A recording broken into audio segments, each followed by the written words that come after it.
Pada pagi hari ini kita akan membahas tentang satu topik yang sangat penting banget. Tapi sebelum kita masuk ke topik ini, teman-teman tahu nggak kalau saya pagi hari ini pakai baju ini, kira-kira ini sedang lagi ada event apa ya yang berakhir pada minggu-minggu ini? Ya, tahu ya, Euro 2020 alias Piala Eropa 2020. Nah, jadi teman-teman di sini bisa tahu ya, kira-kira saya menjagokan tim dari negara mana ya, dari jersey yang saya pakai. Sebetulnya nggak ada yang khusus ya, tidak ada yang khusus, Inggris maupun Italia saya suka dua-duanya. Saya juga ingin supaya kita betul-betul menikmati ya, anugerah Tuhan dalam kehidupan kita. Nah, kenapa kita akan membahas satu topik yang penting ini? Karena begini, by the way, sepak bola adalah salah satu kegemaran saya, favorit saya, karena segala bentuk yang namanya tim sport atau olahraga tim itu saya suka. Ya, jadi saya lebih cenderung suka olahraga yang beregu atau beberapa orang. Nah, karena yang namanya kombinasi atau untuk kita bekerja sama itu adalah sesuatu yang sangat indah, sangat luar biasa.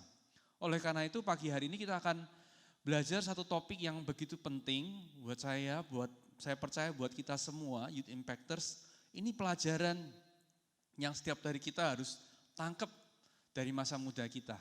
Oke? Siap semuanya? Excited semua? Amin? Let's go, kita mulai. Judulnya adalah Friends, pertemanan, sama-sama katakan Friends. Friends. Nah, saya percaya bahwa pertemanan ini merupakan hal yang sangat amat penting karena di dalam Amsal 27 ayat 19, di dalam firman Allah yang hidup dikatakan seperti ini, wajah orang terbayang di dalam cermin, tetapi keadaan yang sebenarnya dapat dilihat dari macam teman yang dipilihnya. Saya akan ulangi sekali lagi supaya kita nangkep ya. Wajah orang terbayang di dalam cermin.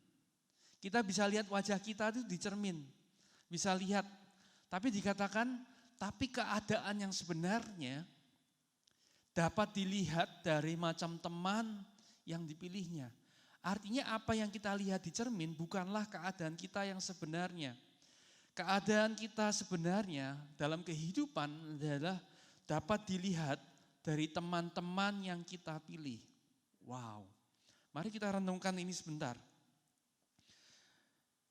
Mungkin teman-teman mulai berkata, tapi kayaknya di dalam kehidupan saya kok sama aja ya Kak ya. Rasanya pertemanan itu memang sudah ada. Tahukah teman-teman bahwa perkenalan mungkin adalah sebuah kebetulan, tapi pertemanan adalah sebuah keputusan. Saya ulangi, perkenalan pada waktu kita kenal dengan seseorang itu mungkin sebuah kebetulan.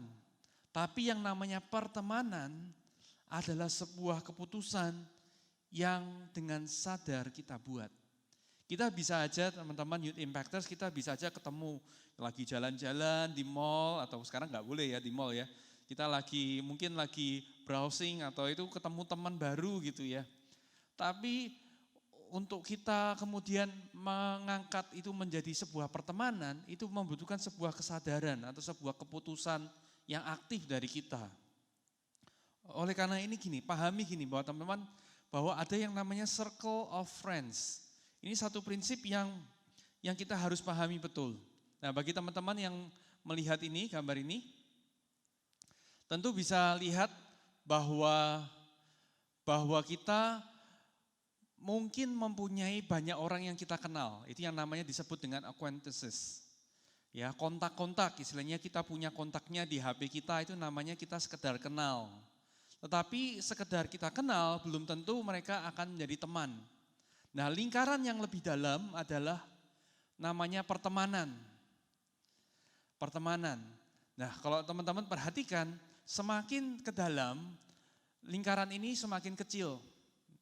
Dan saya tahu kalau teman-teman Youth Impactors yang di sini sudah belajar matematika, kalau ditanya kira-kira luasan area yang di paling luar sama yang paling dalam lebih besar mana? Coba kira-kira, ayo.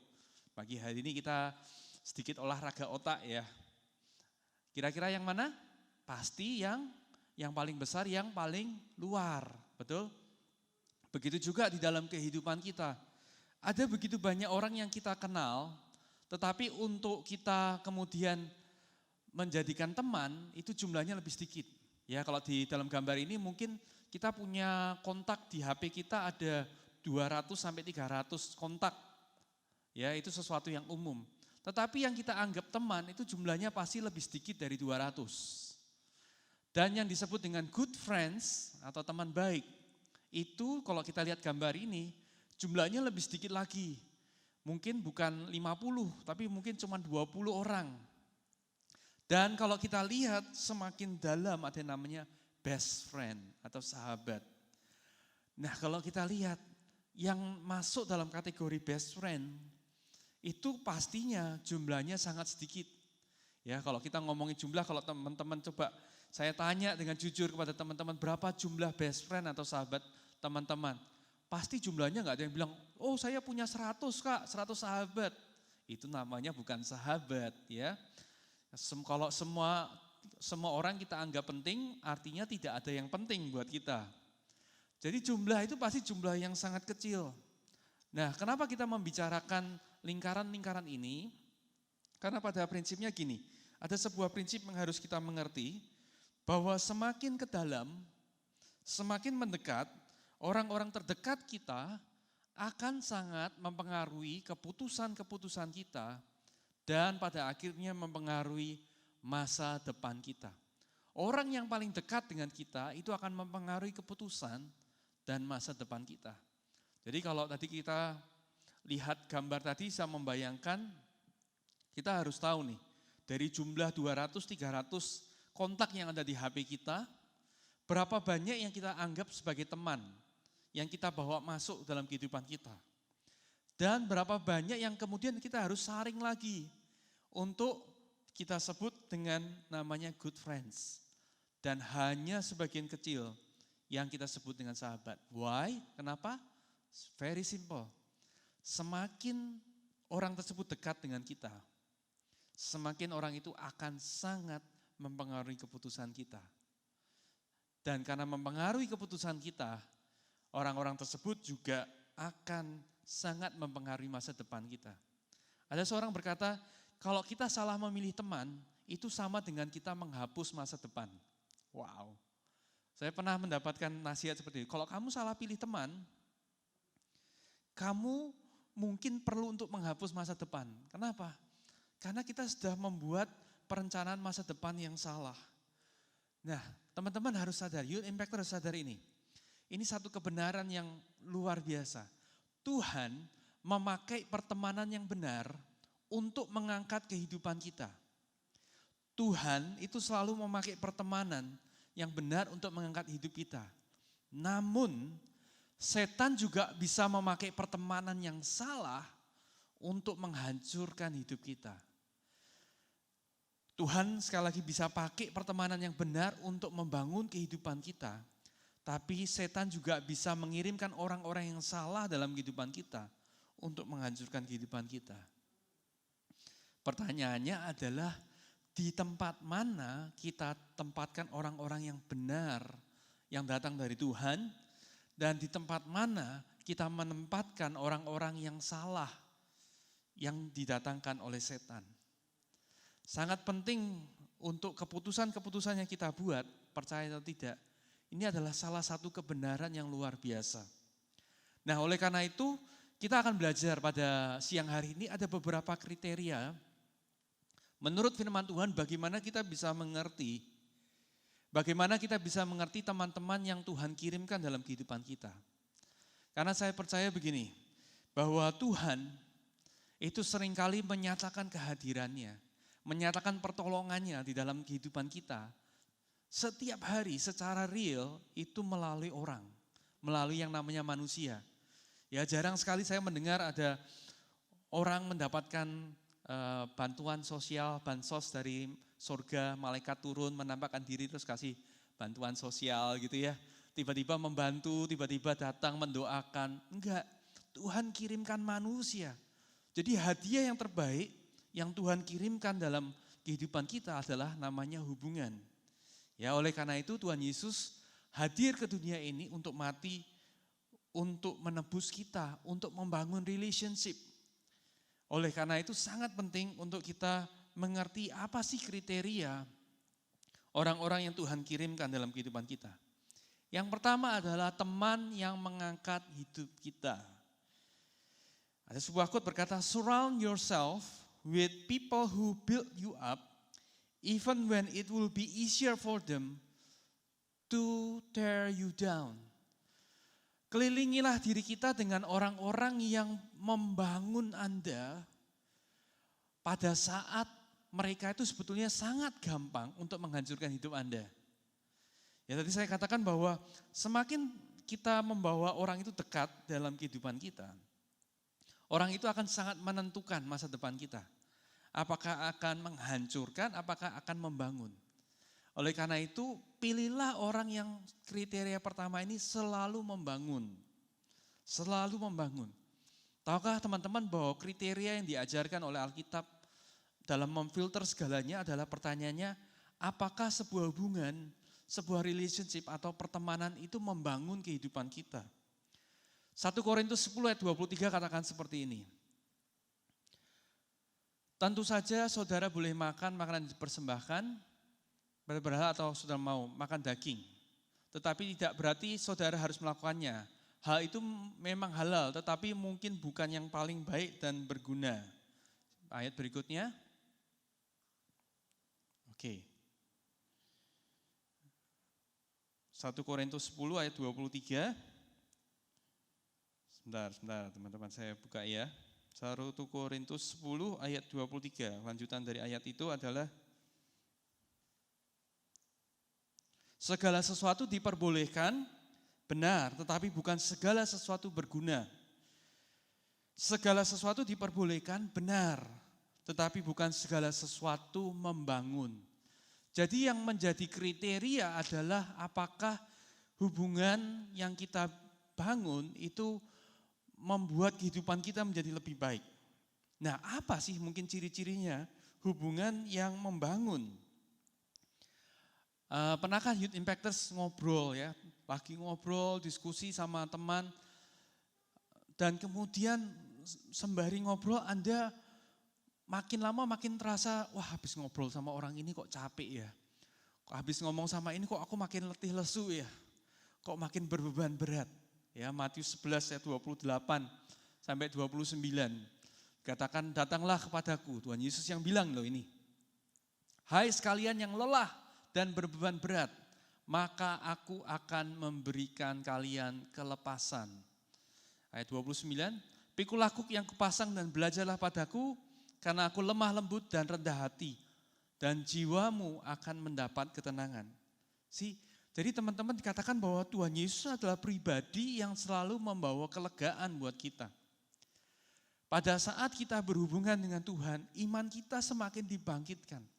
Oleh karena itu saya percaya kalau teman-teman baca dalam Perjanjian Baru, dalam Injil dikatakan bahwa orang itu bisa mendengarkan Tuhan Yesus itu sampai berjam-jam.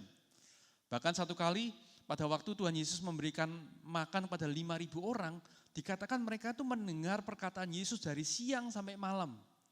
Bayangkan, apakah Tuhan Yesus itu pembicaranya membosankan? Apakah Tuhan Yesus itu membuat kita letih lesu? Kalau letih lesu enggak mungkin 5.000 orang berbondong-bondong kumpul. Kenapa Tuhan Yesus itu bisa membuat orang antusias mendengarnya? Karena apapun yang dia lakukan, dia selalu membangun. Lihat kisah berikutnya adalah Maria. Dikatakan Maria itu bisa duduk berjam-jam di bawah kaki Yesus. Pernahkah teman-teman Youth Impactors merenungkan? Kalau perkataan Tuhan Yesus itu menghancurkan, membuat lemah, ngapain orang bisa betah mendengarkan, bisa terus-menerus. Jadi saya percaya bahwa setiap perkataan Tuhan, setiap kita berfellowship dengan Tuhan, itu pasti membangun gairah kita, membuat kita semangat. Nah, begitu juga dengan teman kita. Apakah teman-teman yang kita miliki adalah teman-teman yang membangun kita?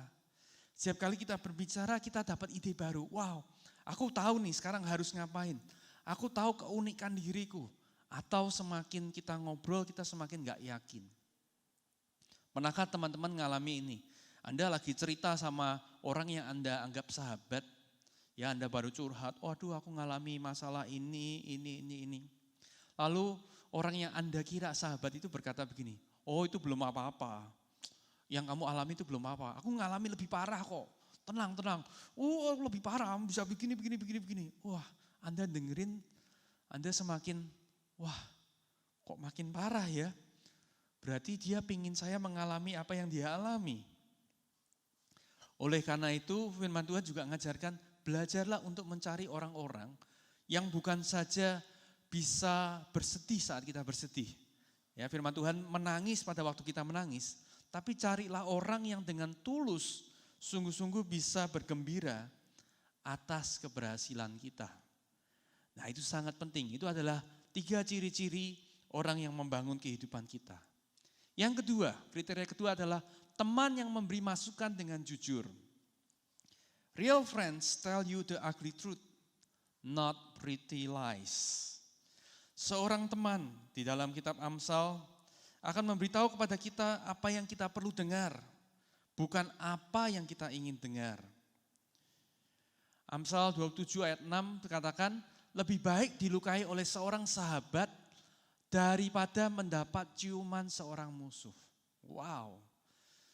Jadi lebih baik kita merasa terluka oleh karena perkataan yang jujur yang diucapkan orang itu karena dia mengasihi kita daripada kita mendapatkan pujian-pujian yang palsu.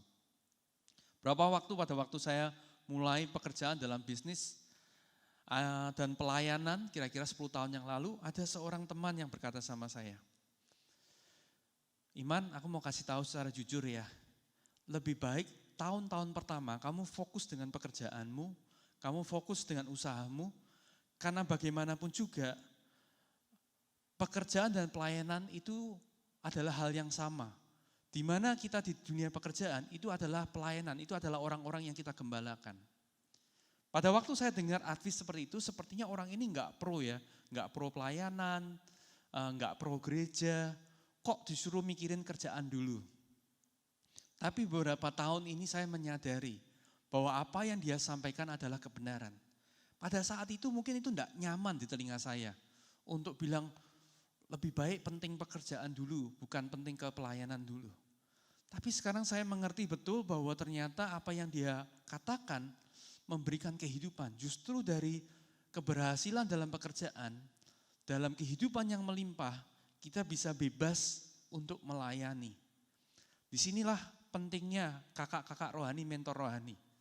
Berapa banyak dari Youth Impactors di sini yang sudah bergabung dengan CC atau Community of Christ, Christ Community. Kenapa kita harus gabung? Karena akan ada kakak-kakak rohani, mentor rohani, ada teman-teman kita yang bisa dengan jujur memberitahukan kepada kita apa yang kita perlu dengar, bukan apa yang kita mau dengar. Seringkali kita lebih senang mendengar apa yang orang lain sampaikan kalau itu setuju dengan pendapat kita. Tetapi firman Tuhan mengajarkan bahwa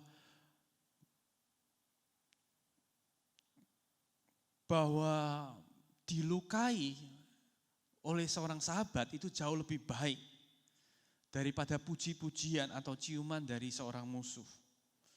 Oleh karena itu penting banget untuk kita memastikan di dalam kehidupan, dalam circle of friends kita, dalam lingkaran terdekat kita ada orang-orang yang bisa memberitahukan kepada kita apa yang kita perlu dengar. Nah teman-teman mungkin habis ini berkata, wah kalau gitu saya juga mau Kak, mau jadi teman yang jujur, mau memberitahu apa adanya kepada teman-teman saya. Wait, tunggu dulu ya, ada aturan mainnya ya. Pada waktu kita ingin menyampaikan sesuatu, input atau kritikan dalam kehidupan seseorang, ada 3 hal yang harus kita ingat. Yang pertama, yuk siap? Yang pertama adalah puji orang di depan umum, tapi tegur secara pribadi. Puji orang di depan umum, di depan orang banyak, tapi kalau mau negur, pribadi aja 4 mata. Kenapa? Karena kita nggak perlu untuk negur menjatuhkan orang di hadapan orang banyak. Tetapi pada saat kita memuji orang, pastikan orang lain juga mendengar apa yang kita lakukan. Untuk itu menjadi sesuatu yang diselebrate atau dirayakan. Yang kedua, hal yang kedua adalah kita tidak berhak menegur siapapun juga. Ya, buat teman-teman yang langsung tadi semangat, wah aku mau negur orang nih habis ini. Kita tidak berhak menegur siapapun juga sampai kita membuktikan bahwa kita juga siap untuk ditegur. Artinya kalau kita ingin memberikan masukan kepada seseorang, pastikan terlebih dahulu teman-teman, Anda sudah membuka akses hidup kita, akses telinga kita untuk terima masukan juga dari dia. Selama kita tidak membuka akses untuk ditegur, jangan menegur orang, intinya begitu. Oke? So good, so far? Saya cukup berdarah-darah. Yang ketiga ya, tegurlah di dalam keadaan baik, bukan di dalam keadaan down. Ada berapa banyak orang ya, kalau pengennya ada orang melakukan kesalahan gitu ya, sudah kesalahan, tuh kita pengen ngasih tahu, kamu lakuin salah tuh, salah itu. Teman-teman, orang enggak perlu ditegur pun, sebagian besar dia sudah tahu bahwa dia melakukan kesalahan. Yang diperlukan oleh orang, oleh teman-teman di sekitar kita adalah untuk dikasih tahu caranya bagaimana untuk bangkit. Jadi pada waktu kita menegur, pastikan keadaan orang itu di dalam keadaan yang up, sedang di dalam keadaan yang baik, bukan keadaan turun atau di bawah. Jadi dikatakan begini, bahwa setiap dari kita itu membutuhkan orang-orang yang seperti ini. Dan kita pun harus belajar untuk menjadi teman-teman yang bisa memberikan kabar yang sesungguhnya pada teman-teman kita. Saya percaya teman yang sejati akan memberitahukan kepada kita, akan memberitahukan pada orang lain kesalahan yang dilakukan. Seorang yang tidak menegur atau diam-diam saja, justru menurut saya bukanlah teman sejati. Orang yang membiarkan orang untuk hidup dalam kesalahan bukanlah seorang teman sejati. Nah, yang ketiga, kriteria yang terakhir adalah teman yang dapat dipercaya. Sama-sama katakan, teman yang dapat dipercaya. A true friend doesn't gossip about you. A true friend doesn't gossip about you. Nah, menarik sih kalau kita belajar ini, kita akan mengerti bahwa dapat dipercaya artinya kita ini bisa keep secret, bisa menjaga rahasia seseorang. Dan pastikan kalau kita memutuskan untuk mendekatkan seseorang di dalam circle of friends kita menjadi sahabat, pastikan orang-orang tersebut adalah orang-orang yang mampu menyimpan perkataan kita. Karena sekali lagi di dalam circle yang paling dekat, dia punya kemampuan untuk menghancurkan atau dia punya kemampuan untuk membangun dengan sangat luar biasa. Di Amsal 11 ayat 13, di dalam New Living Translation diterjemahkan seperti ini. Penggosip menyebarkan rahasia-rahasia, namun orang yang menyimpan perkataan orang adalah orang yang dapat dipercaya. Saya ingin teman-teman Impactors merenungkan ya. Teman-teman semacam apa yang ada di dalam lingkungan kita? Apakah mereka adalah orang-orang yang suka membicarakan orang lain di depan kita?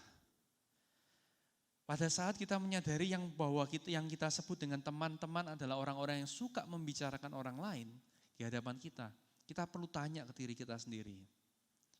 Apa jaminannya yang memastikan bahwa orang-orang tersebut juga tidak akan memperbincangkan kita di hadapan orang lain? Ya, sangat penting untuk kita mengerti kalau dia aja ngomongin orang lain di depan kita, apa yang menjamin bahwa dia tidak akan ngomongin kita di hadapan orang lain alias di belakang kita? Ya, jadi pagi hari ini kita belajar ada 3 kriteria. Pertama adalah orang yang selalu membangun kehidupan kita. Setiap kali kita berbicara dengan orang ini, semangat kita selalu dibangun. Kita mempunyai kebiasaan baru yang baik. Yang tadinya mungkin nggak pernah baca buku, gara-gara kenalan sama orang ini, kita jadi baca buku dan kita jadi memperoleh pengetahuan. Kita jadi semakin mengerti kekuatan hidup kita dan semakin tahu apa tujuan hidup kita. Itu ciri-ciri orang yang membangun. Yang kedua adalah orang yang memberi masukan dengan jujur. Sekali lagi, hargai pemimpin-pemimpin rohani kita. Hargai komunitas kita, Christ Community, di mana teman-teman itu bisa menyampaikan sesuatu secara jujur, karena mereka begitu mengasihi kita. Jangan justru menutup telinga kita dari teguran yang disampaikan oleh karena kasih. Tapi pada saat kita menerima orang-orang seperti itu akan terus mengupgrade diri kita. Tahukah teman-teman biasanya bahwa orang yang suka bergaul dengan orang-orang yang sukses adalah orang-orang yang bisa menerima masukan atau kritikan. Karena pada saat kita bergaul dengan orang yang lebih berhasil, kita akan cenderung untuk menyadari kelemahan dan kekurangan kita. Nah, orang-orang seperti inilah yang harus kita beri akses dalam kehidupan kita untuk mengangkat kita naik ke level berikutnya. Dan yang ketiga adalah orang-orang yang dapat dipercaya. Orang-orang yang dapat dipercaya. Orang-orang yang dapat jaga secret kita. Yang bisa betul-betul memahami kita. Sangat-sangat penting di dalam kehidupan kita. Saya ingin tutup dengan ini, satu statement ini.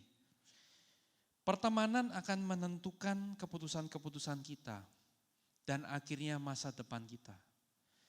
Kenapa? Sekali lagi, pertemanan itu merupakan hal yang paling penting, salah satu yang paling penting kita sadari selagi kita masih muda.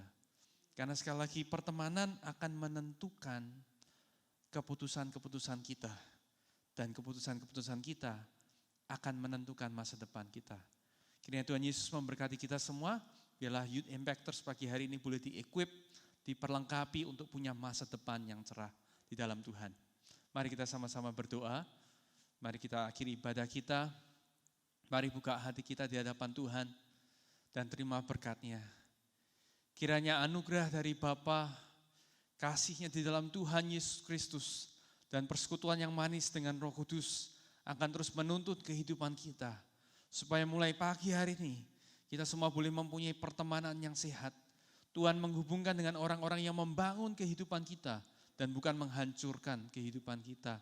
Biarlah kehidupan kita senantiasa boleh di-upgrade, boleh semakin mengenal dan mendekat dengan Tuhan. Biarlah perkenanan Tuhan semakin nyata dalam kehidupan kita, di dalam sekolah, di dalam pekerjaan kita. Dari pagi hari ini sampai Tuhan Yesus datang yang kedua kalinya. Haleluya. Amin. God bless you and see you next week.